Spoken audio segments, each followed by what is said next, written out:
Welcome to the President's Diary, where we take a look at His Excellency Dr. Mohamed Irfaan Ali's week of activities. His Excellency started his week by traveling to the USA to strengthen developmental ties between the two nations. The government of Guyana and the United States Export-Import Bank signed a US $2 billion Memorandum of Understanding (MOU) to finance major projects in the areas of infrastructure, energy, telecommunications, water treatment and sanitation, and agriculture. His Excellency Dr. Mohamed Irfaan Ali, who witnessed the signing, said it is a dynamic, futuristic, strong and bold move in advancing the relationship of both countries. This today is the single most important signal, not only for Guyana, but for the region. The United States, through one of its agencies, Exim Bank, is serious about commitment and promise to this region, Caribbean region.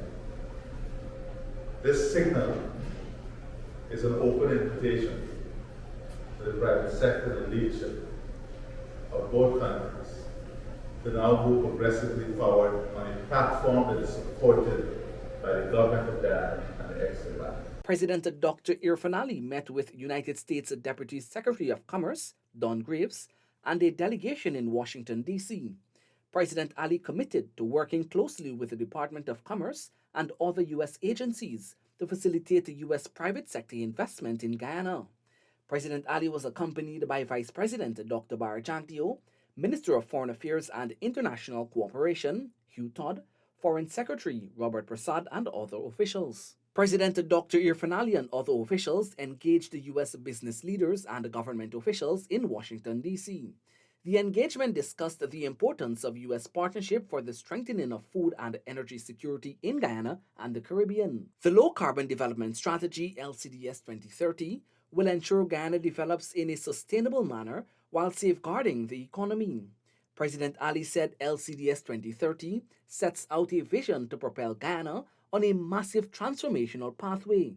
He was speaking during a discussion held at the Woodrow Wilson International Center for Scholars in Washington, D.C. Over the last 2 years, when we were returned to government, we showed the world what good leadership, what value-based leadership should be. And this is an important part of public policy.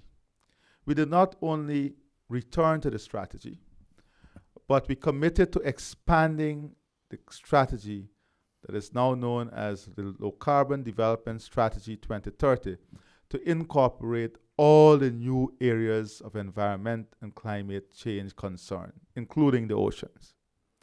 We have expanded the strategy, taking into consideration the new area of development, the new sector of oil and gas, and we have now developed the strategy through a consultative mechanism. This is not a strategy that is driven by the state. It is a strategy that was conceptualized by the state, but incorporated the views of all the different stakeholder groups in Guyana and internationally. While Guyana is rapidly evolving as an oil and gas market, the nation's economy will not depend solely on the treasured natural resource for countrywide development. Dr. Ali said that the essential resource is an important part of the country's development trajectory. Guyana has all the natural assets to be a leading food producer in the region.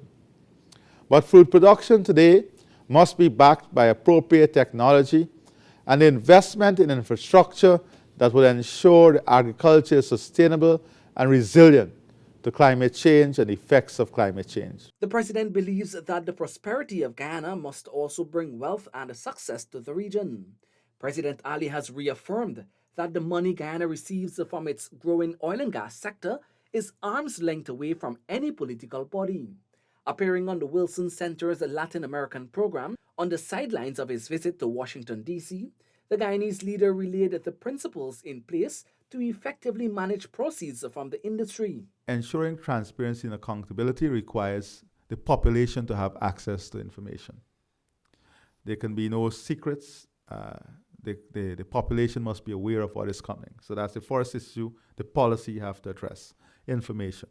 The second issue, transparency. In addressing transparency, one of the key aspects in the oil and gas sector is the reach and level of involvement of politicians and the government. So that's the second issue that a policy has to address. And three, a clear approach to how revenues are utilized for development and transformation of the country and the type of oversight that is given to that approach. President Ali said money spent from the fund must go through a parliamentary process. He is pleased to engage the United States at a very important time of Guyana's development as the country seeks to strengthen its relationship with the U.S. Guyana views the United States as an important strategic partner and looks forward to working to resolve critical issues that affect CARICOM, that includes food security, energy security, financing, and the issue of climate change. In all these areas, Guyana is already providing leadership, and we are committing ourselves to continue to provide that leadership. We are pursuing an energy path that seeks to balance our newfound natural resource of oil and gas, but we're not doing that at the detriment of our credentials on the environment and climate change. President Ali reminded that Guyana is a net zero carbon emitter.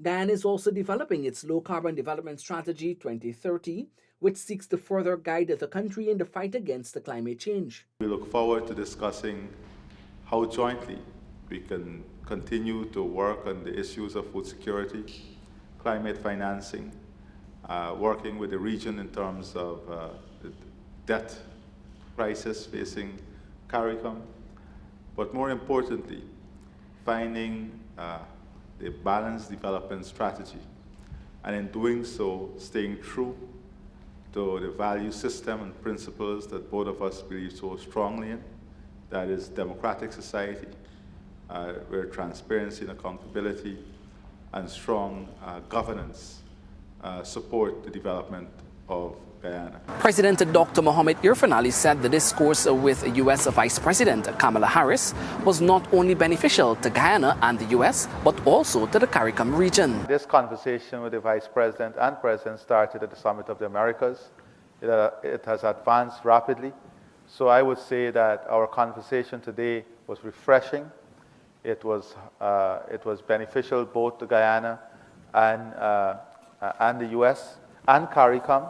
It confronted the big issues. It was very frank and open, very respectful, and it outlines the vision and supports the vision that I've been talking about. President Dr. Irfaan Ali discussed enhanced Guyana-U.S. relations with the Democratic Senator Cory Booker on Capitol Hill. Senator Booker, who is the first African-American U.S. Senator from New Jersey, committed to advancing issues of mutual interest as a member of the Senate Foreign Relations Committee. Senator Booker commended President Ali's leadership and the plans for the people of Guyana, while Dr. Ali committed to transparency. I want to assure you of our full support, of our openness. Any questions you may have, any clarifications you may need, you call directly. We are open and ready to provide those. The head of state was accompanied by the Minister of Foreign Affairs and International Cooperation, Hugh Todd, Foreign Secretary Robert Prasad, and Guyana's ambassador to the United States, Samuel Hines. This has been the President's Diary, where we took a look at His Excellency Dr. Mohamed Irfaan Ali's week of activities. Thank you for watching, and do join us again next time.